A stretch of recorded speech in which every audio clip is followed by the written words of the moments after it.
നീ എൻ സ്വന്തം വൈകിട്ട് 7 മണിക്ക് ദൃശ്യം 2024 വ്ളോഗിൽ. എന്ത് പ്രശ്നം വന്നാലും നമ്മളെല്ലാവരും കൂടി ഒരുമിച്ച് തന്നെ നേരിടും. എല്ലാ കാര്യത്തിനും കൂടെ നിൽക്കുന്ന, എന്ത് പ്രശ്നം വന്നാലും കൂടെ ഇങ്ങനെ ചേർന്ന് നിൽക്കുന്ന കുറച്ച് കൂട്ടുകാരില്ലേ, അത് തന്നെ വലിയ കാര്യമല്ലേ ദേവ്? അതെ, പക്ഷേ ഞാൻ പറയാതെ തന്നെ എൻ്റെ മനസ്സറിഞ്ഞ് പ്രവർത്തിക്കുന്ന നീയാണ് എനിക്ക് ഏറ്റവും വലിയ ഭാഗ്യം. ശ്രീദേവ് പറഞ്ഞുകൊണ്ട് അവളുടെ കവിളിൽ ചുംബിച്ചു. അതെ, മോള് കുറേയായി ഇത് വാങ്ങി വയ്ക്കുന്നു. ഇത് വാങ്ങാൻ മാത്രമല്ല, തിരിച്ചു കൊടുക്കാനുള്ളതാണ്, ശ്രീദേവ് പറഞ്ഞു. ആണോ? എനിക്കറിയില്ലായിരുന്നു.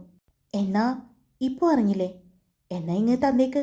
അല്ലെങ്കിൽ പിന്നെ പലിശയും പലിശയുടെ പലിശയും കൂട്ടുപലിശയും ഒക്കെ ആയിട്ട് വലിയത് തന്നെ തരേണ്ടി വരും. ചെറുതിൽ പിന്നെ നിൽക്കുമെന്ന് തോന്നുന്നില്ല, ശ്രീദേവ് പറഞ്ഞു. അത് അപ്പോൾ ഞാൻ തന്നോളാം.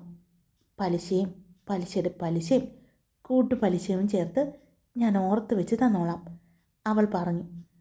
അപ്പോൾ ഇപ്പം തരില്ലെന്ന് ഉറപ്പാണോ? ശ്രീദേവ് ചോദിച്ചു.